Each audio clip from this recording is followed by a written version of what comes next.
Exactly 5 minutes past 9, you're watching Smart Men's Business. I'm Andrew Bariji this particular morning. Well, you need to understand that actually trade between the 7 East African community member states surged from 13% that was in 2019 to that is at $7.1 billion to 15% in 2021, equivalent to $9.5 billion. But of course, this discussion is championed by the ongoing East Africa Trade Investment Summit, which is an economic driver that is through transformation amidst the current tensions that are happening within the region, the few challenges that are happening within the East African region.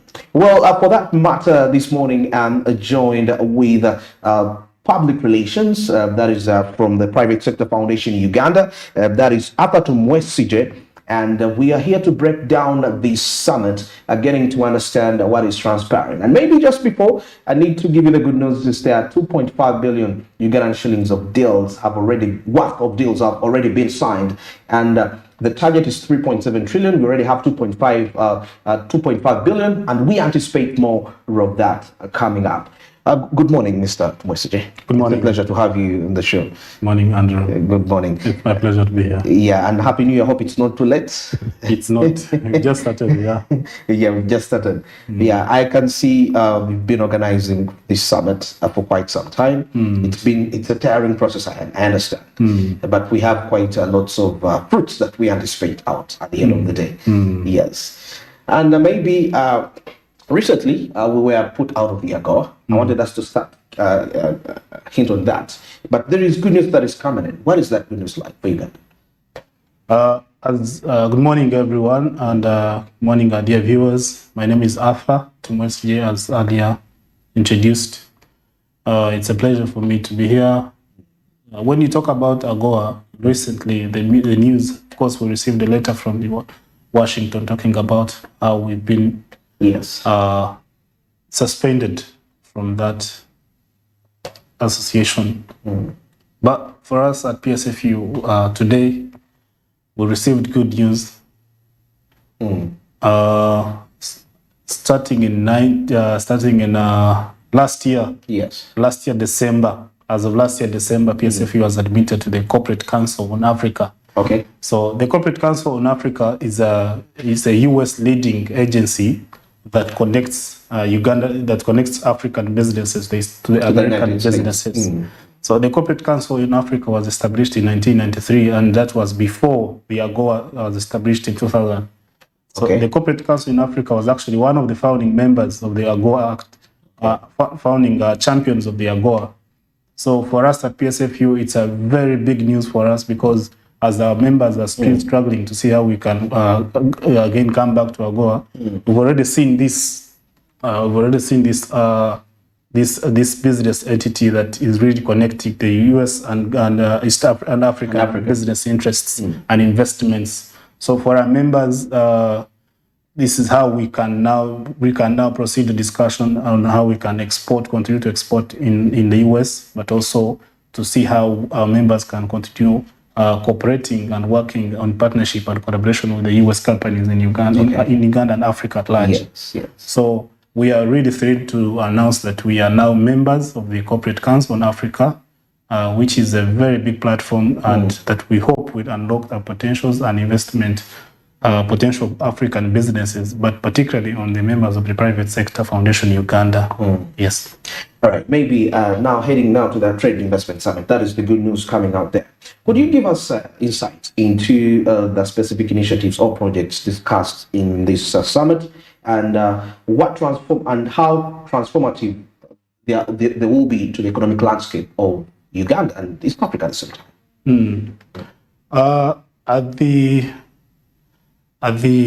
In the middle of last year, we got news that Uganda was going to host two prestigious events, and that is the non-aligned movement and the G77 plus China countries. Yes. And that was a very big opportunity for Uganda as a country, for the politics and the diplomacy.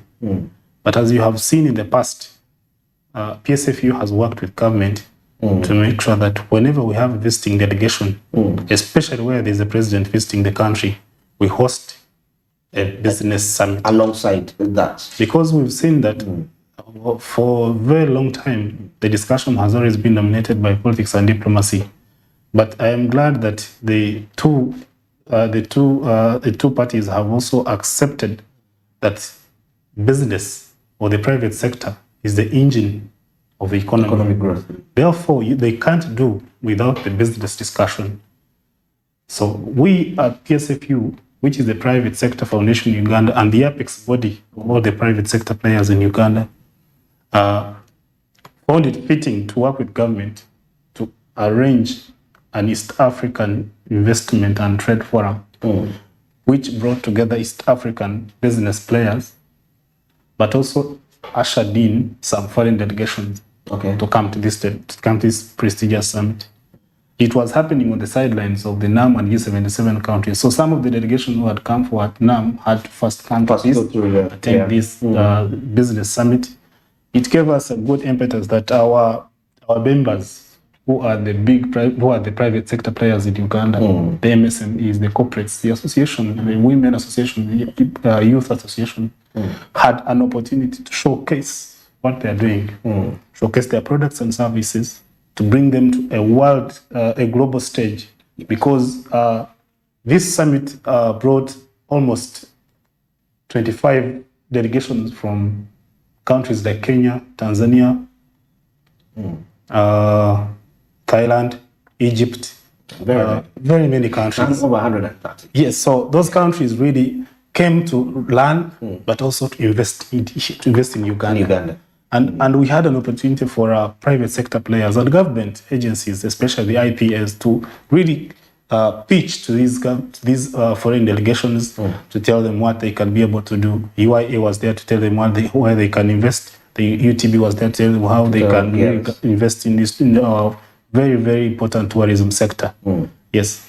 Now that's very amazing. And now this is happening at a time where we have a little bit of mild challenges within the region. We saw what is happening within Burundi and Rwanda border closure. And I saw a report regarding people that are exporting to Burundi, Ugandans exporting to Burundi. Now they have to use the Tanzanian side, which whereby if they're exporting goods of 28 to 30 tons, it's now $4,000. Yet for Burundi's case, it was $3,300 to $3,400, roughly that. So how are we addressing this? Accompanied with we saw Kenya and Tanzania having issues, though the latest reports reveal that Tanzania has withdrawn the ban for Kenyan flights into airways. But regardless, we still can't put out the fact that we have regional challenges. Yes.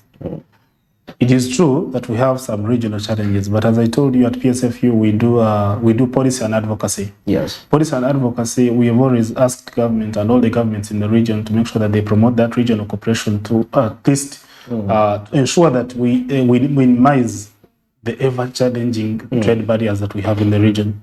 Some of the trade barriers are those that you've just mentioned, but for us, I can tell you that like last year, PSFU engaged, of course with government, engaged the South Sudan during the closure of the Elegu border. Yes. And you know how that was really affecting our private sector players, especially those who are in the Grain Council. So we have a dedicated team of the policy and advocacy team that does that on a daily basis. Okay. We do not only advocate for the non-trade barriers, but also advocate for a very, very conducive business environment to make sure that if we promote. In fact, yesterday at the summit, what most of the players continued to ask was to harmonize our intra-trade relations within the East African community, so we can be able to compete with the African and also the global stage. I'll tell you, last year, we, of course, during the Uganda-South African summit, and it is true that accessing a South African visa here, regardless of who you are, is a very, very difficult thing. Very true. But we've had a discussion that we've, of course, with government and the government of South Africa and the South African Chamber of Commerce to make sure that they can ease the access to the South African visa. And also that stopped the discussion in the close of last year. And I'm sure that our government and their government are in touch and they're in talks to make sure that they reduce or reduce or minimize the process that one has to go through to access a South African visa. And for us, that gave us an impetus that when a Ugandan business person is intending to go to South Africa, he doesn't have to go through the hustle and bustle of lining up, waiting, because we in business, we deal in time. Time is a very critical component in the business. Yes, so we continue in all our business missions. One of the key aspects and the key discussion on the table is always to make sure that we eliminate the existing, if they are there, those trade barriers. And yesterday, of course, all those East African issues were discussed. The Rwanda, Burundi closure, the Kenya-Tanzania airport flight ban. Yes. They were all discussed, and we are glad that at least the two countries, Tanzania and Kenya, have already agreed to really come on a common ground and at least agree on how to proceed in terms of that. And for us, that's a win. That countries must understand that they are interdependent. You cannot exist and succeed alone. Same thing in doing business. In the private sector, we're always matchmaking. And I'll tell you that at PSFE we have almost 12 sectors. All these 12 sectors, all these sectors are interdependent. So if you, let's say manufacturing, you are manufacturing steel, that steel has to be transported to Kasese.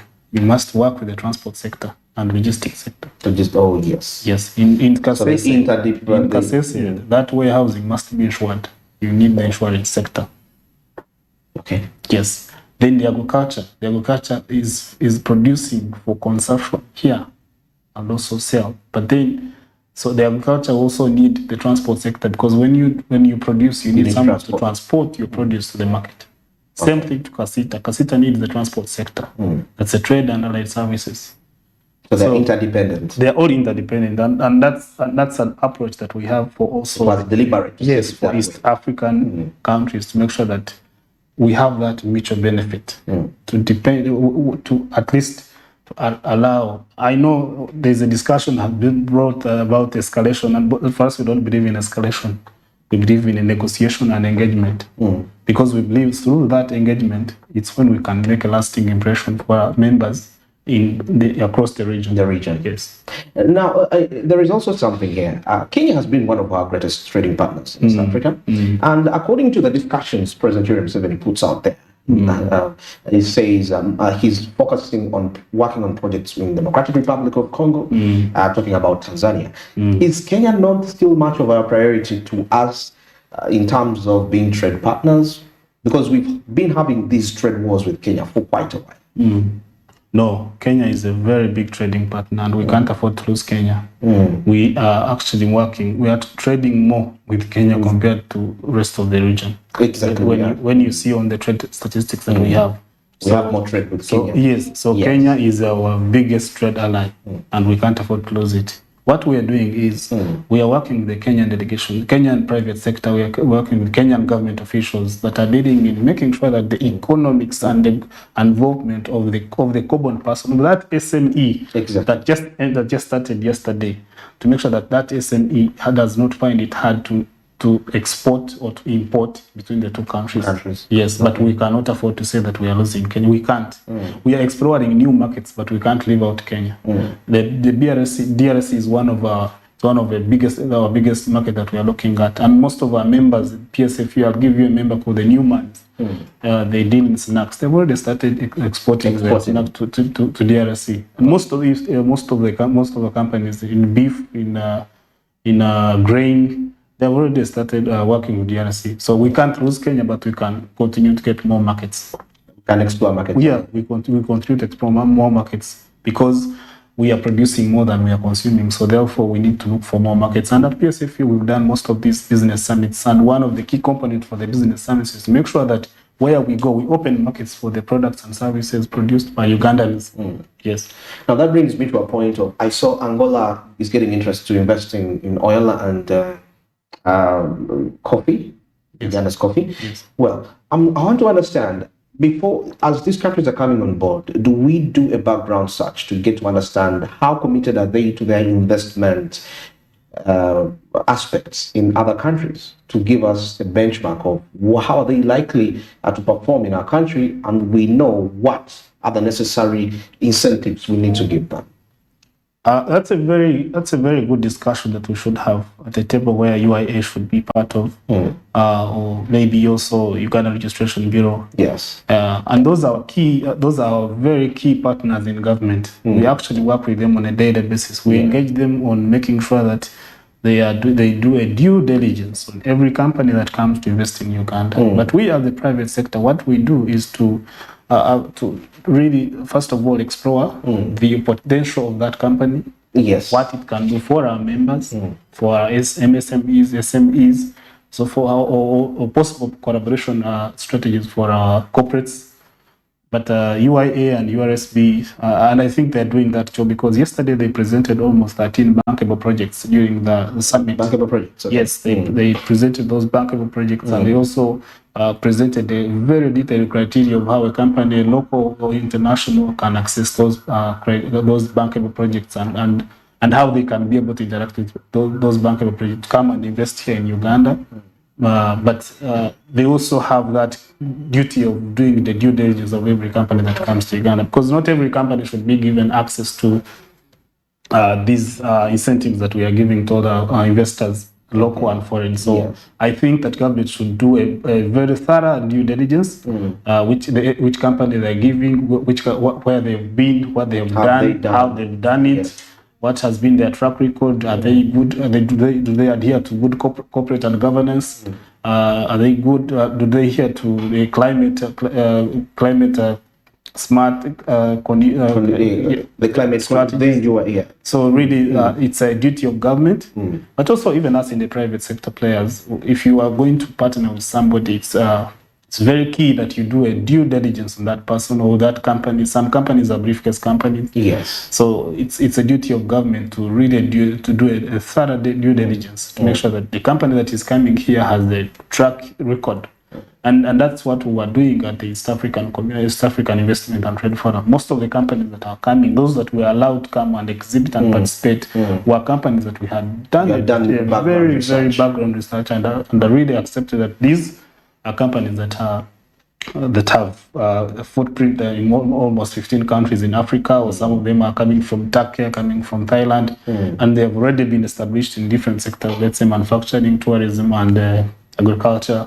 So you want them to come here and really match-make with the private sector players, but after thorough due diligence. Okay, that's interesting. And now maybe finally, before we get into the break, let's talk about the issue of interest rates, because we've talked about investment. We can't rule out the aspect of loans. And currently, the interest rates are quite, in this country, high, for the locals and all these perspectives. How do we see extra financial partners coming in here to aid these these projects to be funded?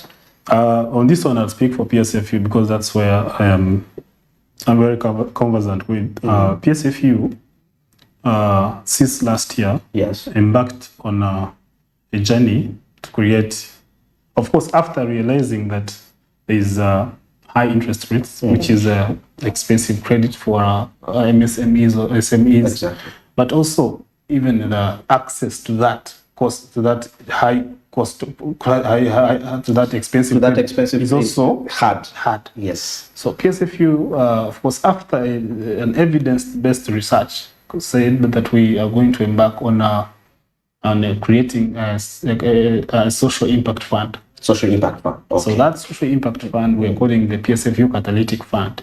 Okay. So the PSFU Catalytic Fund is looking at giving patient capital and easily accessed, that can be given to a young SME or a woman in downtown who is starting a very small business, but with the intention of making it a bigger business. As you understand, Uganda is an entrepreneurial country. At least every day, 5 companies are being registered, and the next day they're in the market and they want to get out their niche. But now we have those 2 critical elements that we've been talking about: the access to capital and the cost of the credit. So at PSFU, we've started the process of creating that social impact fund, which we call the PSFU Catalytic Fund. Yes. It is going to make sure that we create patient capital for our young SMEs and MSMEs, youth, women, but also to make it sure that access to it is also easier. Easy to access. So we are looking at investors who are not focusing on the return on investment, but who are focusing on how many have taken that money and the impact that money has created. Okay. Yes. So we have actually been in talks with the NSSF, been in talks with the World Bank. We hope that we'll get a very, very competent investor or a competent partner who we can work with to make sure that we avail cheap capital and patient capital to our MSMEs to make sure that they don't really struggle with the high interest rate of the commercial banks that we have. Okay. Very interesting. I'm still with Arthur Tumwesije. He's the Public Relations and Communications Manager, Private Sector Foundation Uganda. Well, let's take a short break, and we're returning still for further insights regarding how to harness the possible opportunities from the East Africa Trade Summit. Stick around.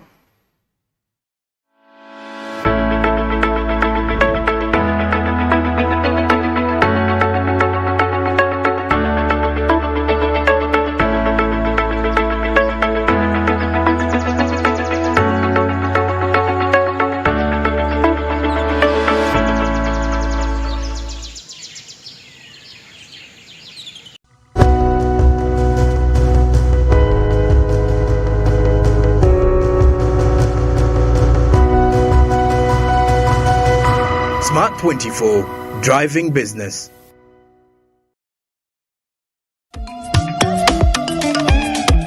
Jovia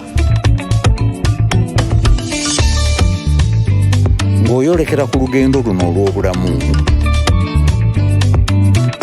nkuwa ekirabo eky'amaanyi agataziizibwa, amaanyi okulabibwa n'okuwulirwa mu mawanga ageewala ennyo, okutuuka buli wamu nga yadde togenzeeyo, ensi yonna ng'ekuli mu ngalo.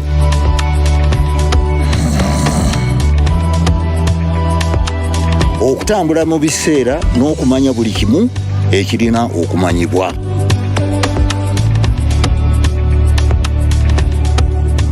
Jovia, kino kye kirabo kyange gy'oli. Tewali kumu ku kye ky'osobola okukola ku mukutu nnandameggwa ogwa MTN.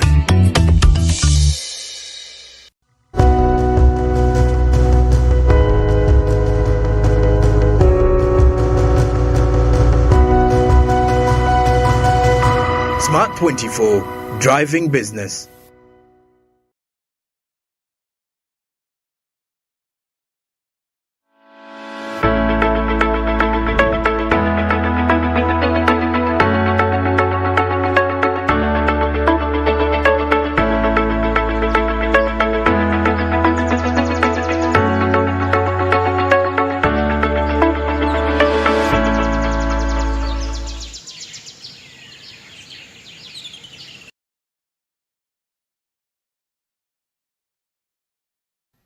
I'll be back from that break. It's 28 minutes past 9. We're still discussing the East Africa Trade Summit. I'm with Arthur Tumwesije.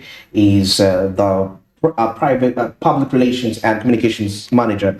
That is for the Private Sector Foundation Uganda. Now, Tumwesije, now talking about the investment portfolios, the State Minister mentioned about investing in water transport. Yes. And I'm trying to understand why in such a time, why water transport?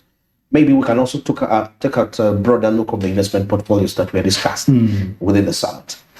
So during the summit, and as you rightly put it, so most of the investors, both local and international, insisted that we should do infrastructure development if we are to improve our economy. Right now, for example, the tourism sector, one of the key issues that should be addressed for us to double or triple our visitors is infrastructure development. Infrastructure development. Infrastructure, creating tourism roads to make sure that these are grade 1 tourism roads that make it easy for one to access any airport, any tourist site in Uganda in a very shortest period of time. That makes it easier for someone to come here, stay, and spend yes, for a period of time, and then that's how we are making money. But when you bring a tourist and take him on the roads that we have, you're really breaking his back. And he's not likely to stay here for longer. But when he goes back, he may not consider to come here again. So, infrastructure development in the tourist parks, one was those beautiful roads that we should have to make sure that you make it easy for someone to access the park. Then modern and improved ecologies in the parks. This that for someone, when you go to the park, then you don't have to come back and stay in Kampala, then you go again. Then number 3 is to make sure that we have connectivity, internet connectivity within the parks.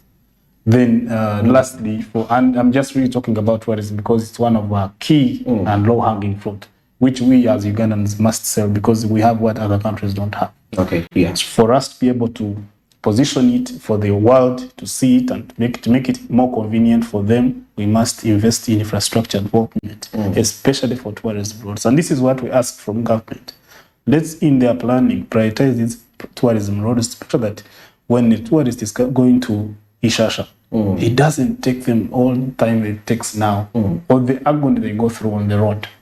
So that's one of the infrastructure that we were talking about. Then internet connectivity in these parks. Let's make sure that at least when a tourist in this park is in these parks, he or she can be able to communicate, to access internet. Some people are working from home, are working while they're visiting. So we want to make it more easier for them to access the parks, to stay and spend in these parks. Then for water transport, it was one component that was raised by almost every intending investor, but also our local investors here. Because as you can imagine, Uganda has, in East Africa, we have one of the largest water body, which is Lake Victoria. What's happening with Lake Victoria? We've not actually minimized even 1%. You've not utilized 1%. Not even 1%. Okay. We're looking at least investors that can come and at least invest in that water transport because it makes transport, as you can see, the hustle and bustle in Kampala. That congestion, that traffic jam that we have. So we diversify transport means. Exactly, but also de-risking on transport on the roads. We make it more safe. And let's say your cargo is coming from Tanzania and Kenya. Why should you hustle the roads of Kampala? Honestly, yes. Why shouldn't you explore?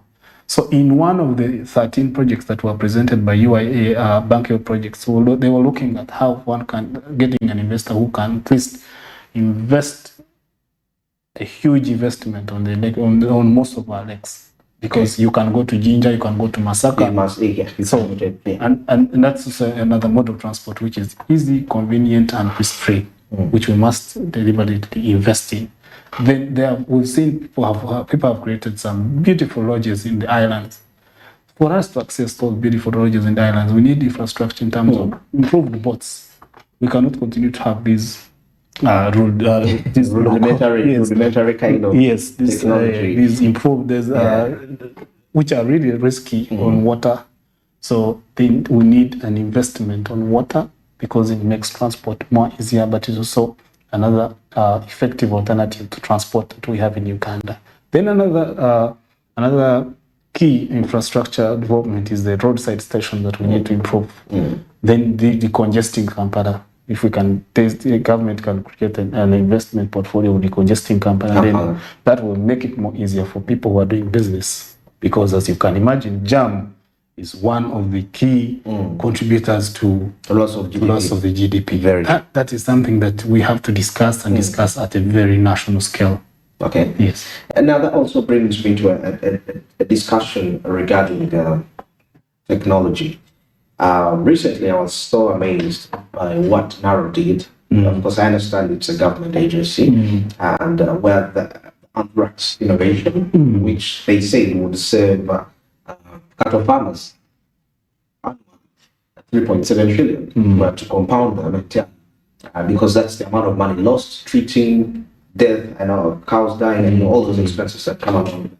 How do you see the private sector engaging in innovations, not only just for Ugandan consumption, but we explore these innovations to other countries along within the NAM fraternity and also the East African region? And we are seeing it's increasing. Ethiopia wants to be a part of it. Yes. So at PSFU, we have one of our key mandates is to make sure that we improve and make it more convenient for anyone doing business in and across Africa. How?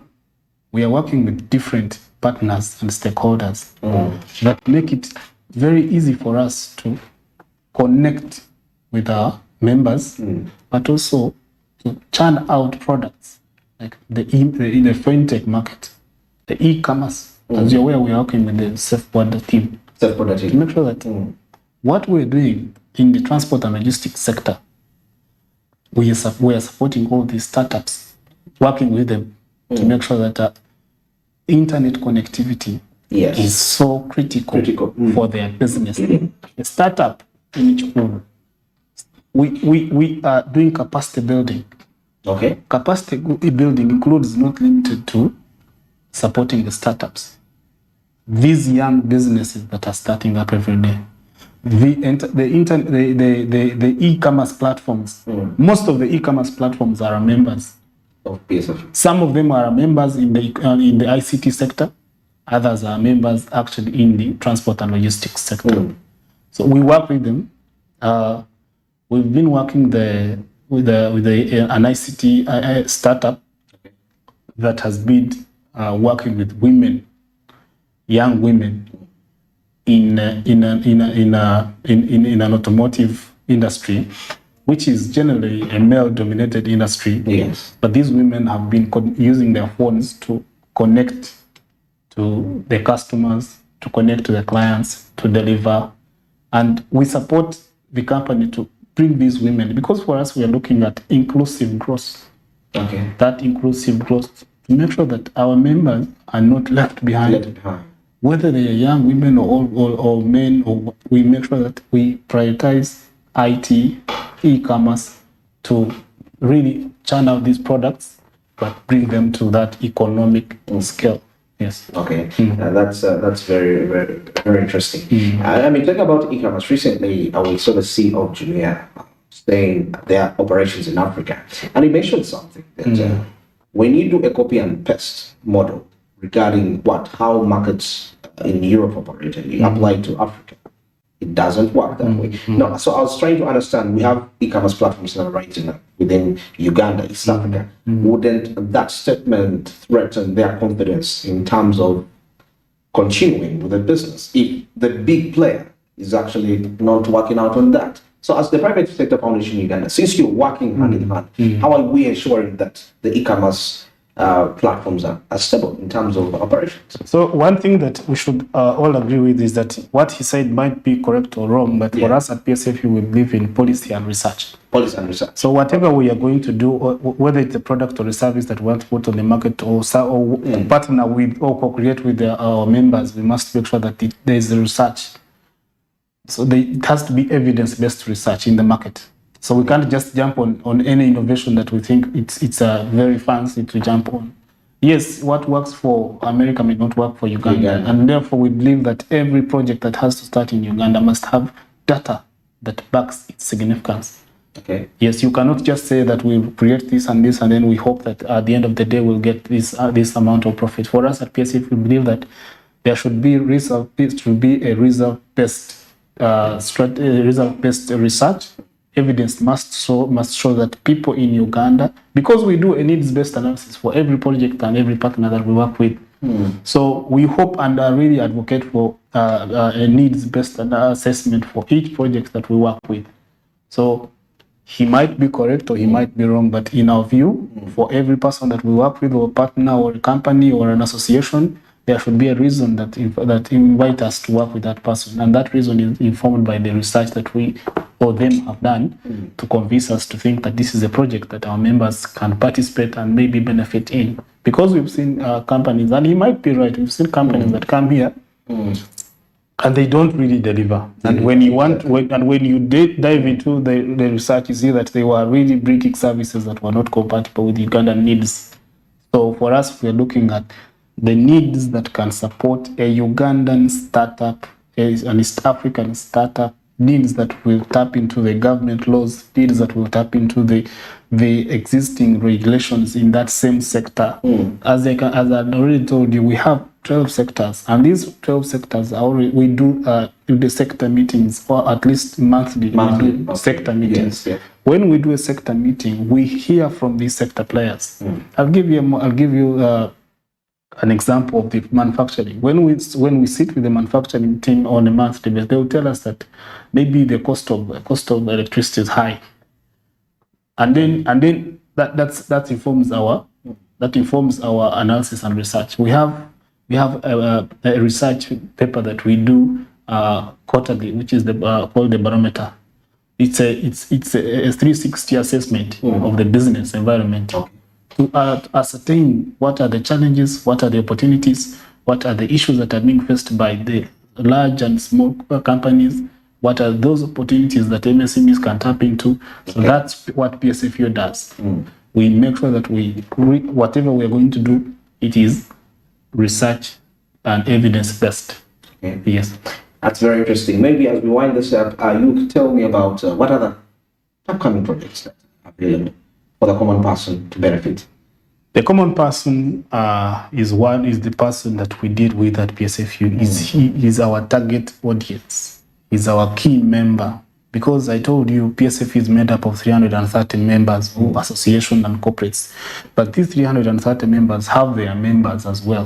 So when you compute, you find that we have 3.5 million members in Uganda. PSFU is the focal point of the East African Business Council. We are also the focal point of the COMESA Business Council. We are also the focal point in Uganda for the SFTA, which is the African Continental Region Area. So now all these region and continental blocks, business blocks, we inform them of what is happening in Uganda's private sector. That's what makes us the Uganda's apex private sector apex body. So all these projects that come here are really focused on our potential. But I'll tell you some of the projects that we have. Let's say the Young Africa Works that we are working with on the LFS, which is the lead farm structures, in partnership with the MasterCard. It's a project that is promoting jobs for young people. They have already created 300,000 jobs. 300,000 jobs, and we are working the lead farm, and all these lead farms are known. They have offices, they can be visited. We have their meetings, we have their people who work with them every day on a daily basis. Then we have GROW. Have you heard about GROW? GROW is generating it's a generating women productivity. So it's a World Bank funded project that focuses on women in entrepreneurship, women in business. Women-owned businesses. Its sole purpose is to make sure that it brings out that woman who is in an SME, that entrepreneurial woman in an SME, in a corporate, in an association, to bring that, to give her a startup capital, to give her business development services, capacity building, to really bring, at least to elevate that woman to a level where she can make a return on her investment. It taps into the government's, the country's NDP3, the National Development Plan 3. So that's also a new project, which is a World Bank funded project, and it targets women. So if you are a woman out there and you have a business which you own, please, you can come to PSFU or look for the GROW team, and then the GROW team will really talk to you and see how they can help you in making sure that they uplift your business. Now, the 300,000 jobs discussion, there, a common person would love to understand. If I go to that company that is providing that job, how sustainable is this in terms of job security and minimum wage? These jobs that we're talking about are actually fulfilling jobs. Fulfilling jobs? Yes, to be specific, these are fulfilling jobs. when we work with a specific lead farm, let's say I'll give you Mavito or give you the Newmans, that lead farm will be employing almost 200 people. We have lead farms that are employing almost 200 people. Now, those are fulfilling jobs. Okay. So, what we are looking at, and these lead farms are in almost 60% of the other 12 sectors that I told you. Oh, okay. So we have lead farms in manufacturing, we have lead farms in tourism, we have lead farms in agriculture and agribusiness. So these lead farms are not just independent, they are actually feed into the membership of the PSFU. Yes. Right. Then we talk about the deals that have been signed on the conference. Yes. 2.5 billion. Yes. So 3.7. Yes. And when we follow up, by end of March, we shall have achieved our target. So yesterday, for the last 3 days, we've been doing a matchmaking through the business to business and business to government meetings. Yeah. There's a big delegation that was led by the Ambassador Nusrat Tiperu from Turkey. That business was interested in mining, real estate, and construction, and then oil and gas. Okay. They have already been connected to our local players here in Uganda who are doing the same business, and yesterday they signed deals. They also exchanged a discussion, initiated a discussion which they'll continue, and I think by close to end of February they'll have made a deal and they'll get back to us. Yes, Afrexim, one of the big companies in Africa. Yes, Afrexim is one of the biggest banks in Africa, and it has a portfolio of in one of their key priorities is lending banks at a very low interest rate. Very low interest rate, and they had a discussion with the DTB, with the Stanbic, with the Centenary. We have with also our local banks here. So that's a big discussion, and what they're looking at is to make sure that they talk to our banks to see how they can give out this cheap cash and make it easy for someone to access credit in Uganda. Okay. So there are big discussions that were being made, and for us that's a big achievement at PSFU, because what we're looking at is to create a market for our players, for our members, to make them with these foreign companies who are interested in real estate, mining, oil and gas, construction, agriculture, tourism, agribusiness. And for us, that's a big win for this summit. And if we can have more of these, PSFU, I think I should have told you that we are looking at the MICE strategy. MICE. Yes, this MICE strategy, which is really basically meetings, incentives, and conference and exhibitions. So we are looking at more of these meetings because these are global platforms that unlock the potential of our players here. They bring them at the global stage for them to compete favorably. They are talking with these people, they are telling them how to do business development standards, capacity building, insurance. And for us, that's what we are aiming at. That's our mandate at PSFU in our refreshed strategies, to make sure that we create markets for our members and the entire private sector of Uganda. Now, wind up on capacity building, as you've been mentioning, because I remember some time back when we had the open market operations, we saw lots of Uganda, actually Africa generally became like a dumping place. There's this free trade, and there was not really much we could offer in terms of quality to these markets. So we may have the numbers, we produce more, but are we looking at that skill aspect of it, whereby we can actually be competitive on those markets we are being open to in terms of quality and quantity? One of our key components at PSF is skill development. Skills development is a very big component of the PSFU work. For all our members, we make sure that we do skills development. We've worked with most of these PIT companies to make sure that we strengthen our members by giving them the relevant skills, soft skills. Our startups, our SMEs, our members in all sectors. Right now, as we speak, we've already skilled almost 800,000 people. 800,000? Yes, 800,000, yes. Okay. Ready for the job market. Ready for the job market, but also ready to position their products ready to position their services, ready to work with their colleagues in the same sector. So then the capacity building. For us, we do capacity building every year for all our members, and sometimes even non-members who are interested in this. So like last year, we did 3 sessions. We did 3 sessions for 72 member groups. Okay. Now, those are in all districts of Uganda. So what we teach these people when we are doing capacity building, we make sure that we talk about the implementation of member services. Okay. If you are an association, because like I told you, for us, our members are associations. Yeah. So we do how can you implement the member services? How can you promote member services? Then we talk about social and corporate governance. Then we talk about revenue mobilization and retention and sustainability.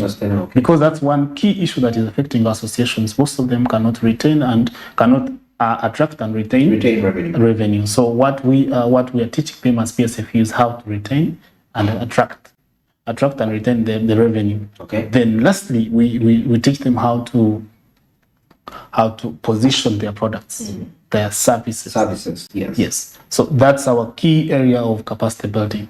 And we do it for all our members in all regions. We've been to Mbarara, to Rira, to Guru, to Mbare, to Kampala, and also to Bushenyi. Okay. Almost every region we've been there to do capacity building for all members.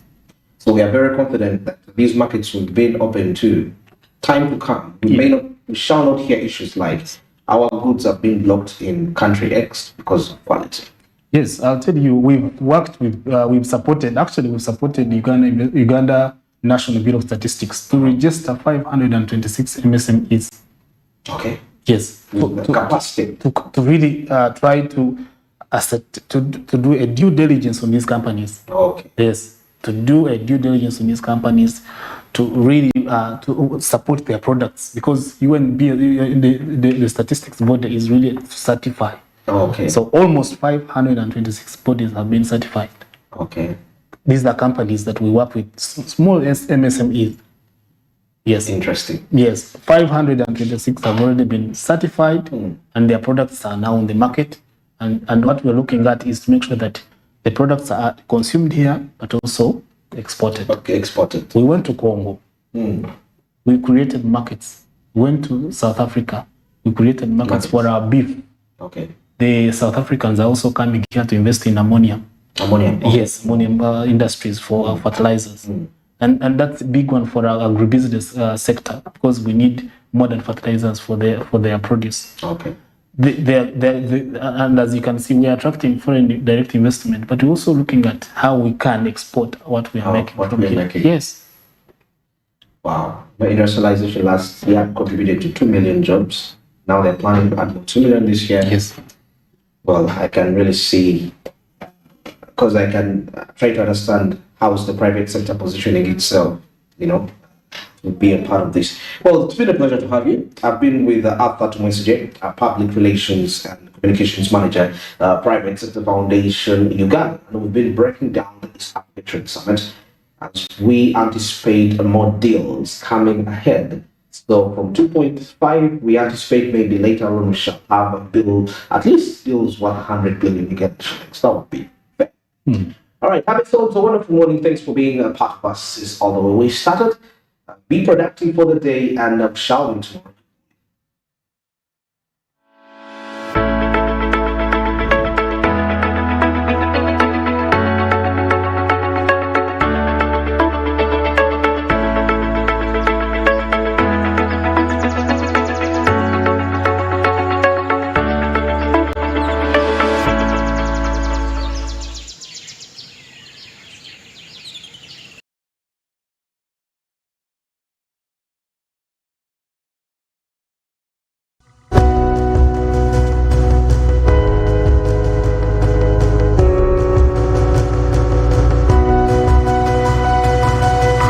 Smart 24, driving business.